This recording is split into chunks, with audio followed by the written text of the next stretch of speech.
Assalamualaikum warahmatullahi wabarakatuh. Selamat pagi semuanya. Yang terhormat dosen pengampu mata kuliah pembelajaran bahasa Indonesia Budi Nasan Fauzia MPD dan teman-teman yang saya cintai dan saya banggakan. Pertama-tama, marilah kita panjatkan puji dan syukur atas kehadirat Allah Subhanahu wa taala yang mana pada hari ini, pada pagi ini, kita bisa berkumpul dan melakukan perkuliahan seperti biasanya. Baik, jadi topik yang akan dibahas pada presentasi kali ini adalah plagiarisme, kutipan, dan pereferensian. Langsung saja kita mulai materi yang pertama yang akan dijelaskan oleh rekan saya. Saya Jeng Puspitasari dengan NIM 23060280 sebagai pemateri 1. Plagiarisme merupakan sebuah objek atau sesuatu yang diambil dari sebagian sumber oleh seseorang yang tidak memiliki pengetahuan dengan atau tanpa niat untuk berbuat curang. Jenis-jenis plagiarisme yang pertama mencuri kata-kata atau teks yang diciptakan.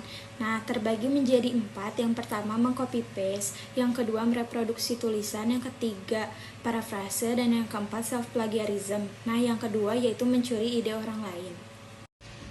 Penyebab plagiarisme yang pertama mudahnya mendapatkan informasi dari internet. Yang kedua, tekanan bagi para akademisi untuk mempublikasi jurnal setiap tahunnya.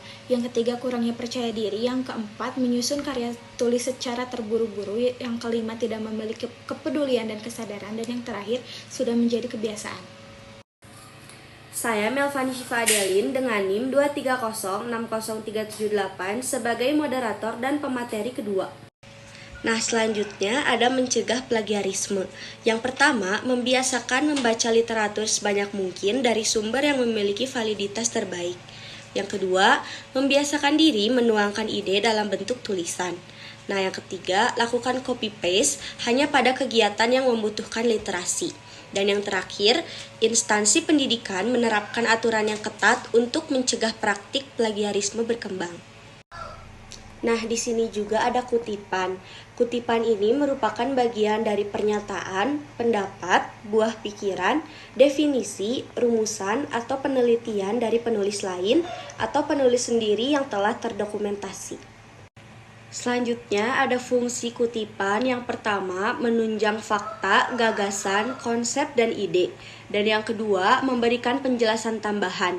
Hal ini biasanya dipakai untuk menjelaskan definisi istilah agar menjadi lebih akurat. Lalu ada jenis kutipan. Yang pertama, kutipan langsung, salinan yang persis sama dengan sumbernya tanpa penambahan. Yang kedua, ada kutipan tidak langsung, mengambil ide dari suatu sumber dan menuliskannya sendiri dengan kalimat atau bahasa sendiri. Perkenalkan, nama saya Meisa Aulia Putri dengan NIM 23060252 sebagai pemateri ketiga. D. Ciri-ciri kutipan langsung dan tidak langsung. Kutipan langsung yang pertama, tidak mengalami suatu perubahan kalimat dari sumber asal. 2. Terdapat tanda titik 3 berspasi. 3. Menggunakan simbol sich. 4. Menggunakan syarat sistem APA dan MLA.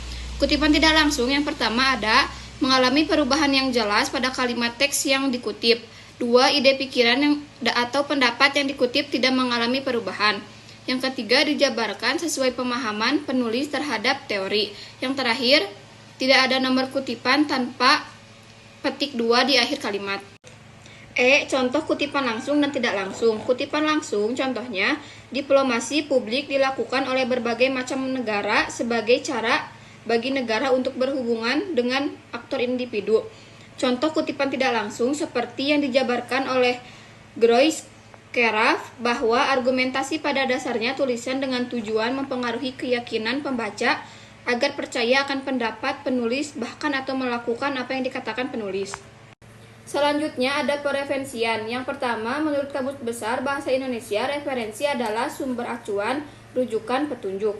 Yang kedua, mengutip Soeharno dalam panduan penulisan, analisis, tanggapan, permohonan, dan karya ilmiah di bidang perpajakan.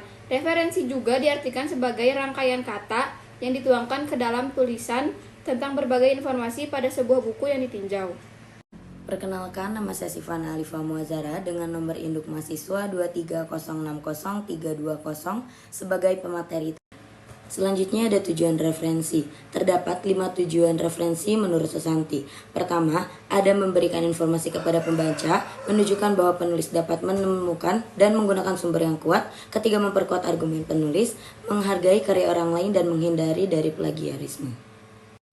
Lalu ada pula jenis-jenis referensi. Menurut Ivan Wahyu, terdapat beberapa referensi yang dapat berupa kamus, ensiklopedia, biografi, buku pegangan, almanak, dan lain-lain. Terakhir ada bentuk-bentuk penulisan referensi. Terdapat 3 macam. Yang pertama ada artikel jurnal berbentuk cetak dengan format nama penulis, tahun terbit, judul artikel, nama jurnal ilmiah, volume, dan edisi halaman. Lalu ada artikel jurnal daring atau online dengan format nama penulis, tahun terbit, judul artikel, nama jurnal ilmiah, volume, dan halaman, juga tersedia URL. Yang ketiga, terakhir, kita terdapat ada buku. Terdapat dengan format pengarang, tahun judul buku, edaran, edisi, dan tempat publikasi. Baik, bagi audiens yang ingin bertanya, saya cukupkan untuk 3 pertanyaan. Baik, karena seluruh materi sudah disampaikan, yang terakhir izinkan saya untuk membacakan kesimpulan. Jadi, pemahaman yang mendalam tentang plagiarisme, kutipan, dan preferensian adalah kunci untuk menulis sebuah karya akademik yang berkualitas, orisinal, dan etis. Pemahaman yang baik serta pengaplikasian terhadap hal-hal tersebut termasuk dalam menghormati karya orang lain. Selain itu, memahami cara yang benar untuk mengutip dan merujuk sumber-sumber juga membantu membangun kemampuan mahasiswa dalam melakukan penelitian dan menulis dengan cara yang ilmiah dan bermutu. Oke teman-teman, demikian presentasi yang sudah disampaikan oleh kelompok kami. Mohon maaf jika ada kesalahan dan kekurangan, semoga dapat dipahami oleh teman-teman semua. Wassalamualaikum warahmatullahi wabarakatuh.